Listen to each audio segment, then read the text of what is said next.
ৰাজস্থানৰ বিখ্যাত মিৰ্চি ভাজি ৰেচিপি সকলোৰে খুব প্ৰিয় নহয়নে বাৰু আজি বনালোঁ গতিকে ভাবিলোঁ ৰেচিপিটো মই আপোনালোকৰ আগলৈ লৈ আহোঁ মিৰ্চ ভাজিৰ কাৰণে আমি লৈছোঁ ইয়াত বহুত কেঁচা জলকীয়া আৰু জলকীয়াখিনি ঠাৰি আছে দেই ভালকৈ ধুই শুকুৱাই লৈছোঁ এতিয়া জলকীয়াখিনি কটাৰ নিয়ম আছে জলকীয়াখিনি মাজেৰে দীঘলে ফালি ল'ব লাগিব চুৰি বা কেঁচিৰ সহায়ত আপোনালোকে আপোনাৰ পচন্দৰ মতে এইদৰে কাটি ল'ব যিটো সহজ পায় মই জোঙা চুৰিখন লৈছোঁ কাটোতে কিন্তু সাৱধান হ'ব যাতে হাতত নালাগে নহ'লে হাত পুৰিব মই এইদৰে গোটেইখিনি জলকীয়া কাটি ল'ম এই ৰেচিপিটো খুব সোনকালে হয় আৰু 2-3 মিনিটতে হৈ যায় গতিকে বনাবলৈও ভাল খাবলৈও বৰ সোৱাদ আৰু ধাবাবোৰত বিশেষকৈ মাৰোৱাৰীসকলেতো খুবেই প্ৰিয় ধাবাবোৰতো পোৱা যায় মই গোটেইখিনি জলকীয়া কাটি ল'লোঁ এতিয়া লৈছোঁ অকণমান শুকান মছলা ইয়াত লৈছোঁ নিমখ হালধি কাশ্মীৰী লাল মিৰ্চ ৰঙৰ কাৰণে লৈছোঁ ইয়াত জ্বলা একেবাৰেই নাই আৰু লৈছোঁ বহুত ধনিয়া গুড়ি কিন্তু ল'ব দেই আৰু সৰহকৈ ল'ব আৰু ইয়াত দিছোঁ আমচুৰ পাউডাৰ 1.5 চামুচ এই শুকান মছলাখিনি ভালদৰে আমি মিহলাই ল'ম আৰু মিহলাই লোৱাৰ পিছত এতিয়া মই এখন কেৰাহীত গৰম হৈ দিছোঁ সৰিয়হৰ তেল আৰু সৰিয়হৰ তেলখিনি গৰম হোৱাৰ লগে লগে ইয়াত দিম গোটা সৰিয়হ গুটি কেইটামান আৰু চফ গোটা জিৰা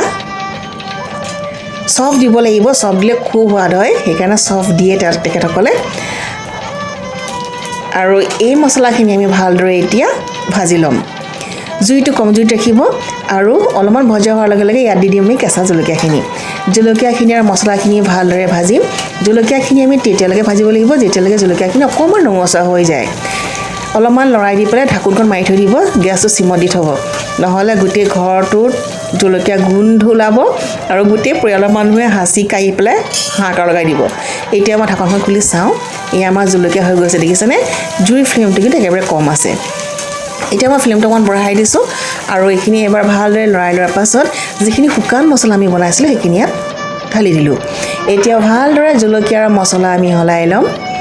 মাত্ৰ 2 মিনিটৰ বেছি কিন্তু এইখিনি নাভাজিব দেই কাৰণ মছলাখিনি নহ'লে জ্বলি যাব খাবলৈ বেয়া হ'ব এই গোটেইখিনি ভালদৰে মিহলাই ল'লোঁ ইয়াত 2 মিনিট গেছৰ ফ্লেমটো কিন্তু মিডিয়াম হাই হৈ আছে আৰু এইখিনি ভালদৰে জলকীয়া গাত লগাৰ লগে লগে মছলাখিনি মই এতিয়া কৰিলোঁ গেছৰ ফ্লেমটো অফ কৰি কিন্তু মই এইদৰে লৰাই আছোঁ আৰু এতিয়া এটা চাৰ্ভিং বাউলত সজাই ল'ম আৰু আমি এতিয়া খাম মোৰ যদি ৰেচিপিটো ভাল পায় প্লিজ লাইক কৰিব যদি প্ৰথমবাৰ পাইছে ছাবস্ক্ৰাইব কৰিব নাপাহৰিব দেই আপোনালোকে ছাবস্ক্ৰাইব নকৰে আৰু কমেণ্ট দিবচোন আপোনালোকে এই জলকীয়া খাই কোনে ভাল পায় বাৰু কাৰ প্ৰিয় আৰু যদি প্ৰিয় মোক কমেণ্ট বক্সত জনাব আজিলৈ আহিছোঁ ভালে থাকক সুস্থ থাকক বনাওক খাওক আৰু খুৱাওক আৰু চাবলৈ নাপাহৰিব মোৰ চেনেল